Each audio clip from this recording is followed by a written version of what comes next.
નમસ્તે, આજે તારીખ 14 જૂન અને શુક્રવાર. આજની મુખ્ય હેડલાઇન જોઈએ તો મોંઘવારીએ 15 મહિનાનો રેકોર્ડ તોડ્યો, મે મહિનામાં પડ્યો બમણો માર.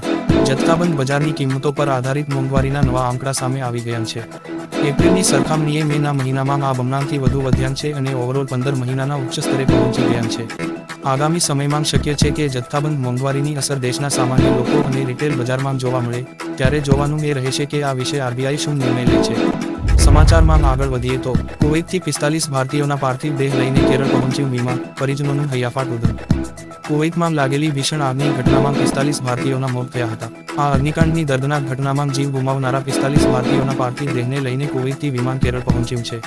પાર્થિવ દેહ આવતા જ પરિવારજનોનું આક્રંદ જોવા મળ્યું હતું. તમામ મૃત્યુ પામેલાને ભાવભરી શ્રદ્ધાંજલિ. ત્યારબાદ આગળની હેડલાઇન જોઈએ તો G7 સમિટ પહેલા ઇટાલીની સંસદમાં હંગામો. સાંસદો વચ્ચે થઈ મારામારી, જાણો શું છે મામલો. G7 સમિટ પહેલા ઇટાલીની સંસદમાં હોબાળો થયો છે. બુધવારે ઇટાલીની સંસદમાં ઝપાઝપી થઈ હતી અને વિપક્ષના એક સભ્યને માથા અને છાતીમાં ઈજાઓ થતાં તેમને હોસ્પિટલમાં લઈ જવામાં આવ્યા હતા. ઇટાલીની સંસદમાં સરકારના પ્રસ્તાવને લઈને તણાવ સર્જાયો હતો. તો ચાલો સમાચારમાં આગળ વધીએ. ડોક્ટરે મગાવેલા આઈસ્ક્રીમના કોનમાંથી માનો અંગૂઠો મળ્યો. અખરોટ માની મોઢામાં નાખ્યો પછી ખ્યાલ આવ્યો કે આ તો અંગૂઠાનો ટુકડો છે. મલાડના ડોક્ટર્સે એક દ્વારા યુમો કંપનીમાંથી બટરસ્કોચ આઈસ્ક્રીમ મગાવ્યો હતો. 1.5 સેમીનો ટુકડો થેલીમાં લઈ પોલીસ મથકે પહોંચ્યા અને ફરિયાદ નોંધાવી. ત્યારબાદના ન્યૂઝ જોઈએ તો મોદી ઇટાલી જવા રવાના, મેલોની બાઇડનને મળશે. વડાપ્રધાન નરેન્દ્ર મોદી ત્રીજી વાર સત્તા સંભાળ્યા પછી ગુરુવારે તેમના પ્રથમ વિદેશ પ્રવાસે જવા રવાના થયા હતા. મોદી ઇટાલીમાં G7 શિખર સંમેલનમાં ભાગ લેશે.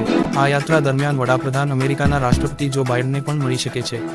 ઇટાલી રવાના થવાથી પહેલા મોદીએ જણાવ્યું હતું કે વિશેષ સત્રમાં આર્ટિફિશિયલ ઇન્ટેલિજન્સ, ઉર્જા, આફ્રિકા તેમજ ભૂમધ્ય સમુદ્ર જેવા મુદ્દાઓ પર ચર્ચામાં ધ્યાન કેન્દ્રિત કરાશે.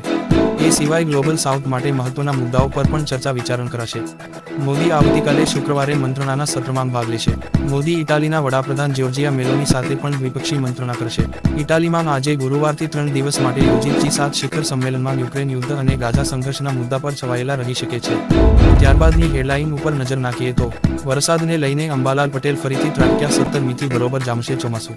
હવામાન જાણકાર અંબાલાલ પટેલે રાજ્યમાં વરસાદને લઈને ફરીથી આગાહી કરી છે. તેમનું કહેવું છે કે રાજ્યમાં ચોમાસું બેસી ગયું છે અને 17મી જૂનથી તે પૂર્વહારમાં ખીલશે અને 17મી 22 જૂન સારો એવો વરસાદ પડી શકે છે. તેની સાથે આ સમયગાળા દરમિયાન તેજ ગતિએ પવન ફૂંકાશે તેમ જણાવ્યું છે. અંબાલાલે જણાવ્યું હતું કે હાલમાં રાજ્યના કેટલાક ભાગોમાં છૂટોછવાયો વરસાદ પડતો રહેશે, પરંતુ 17મી 22 તારીખ સુધીમાં જે વરસાદ પડશે તે ભારે પવન સાથે પડશે. તેમાં કેટલાય સ્થળોએ વૃક્ષો પડવાની અને કાચા મકાનોના છાપરા ઉડી જાય તેવી પણ સંભાવના છે. તો આ હતા આજના મુખ્ય સમાચાર. મળીશું નવી અપડેટ સાથે. નમસ્કાર.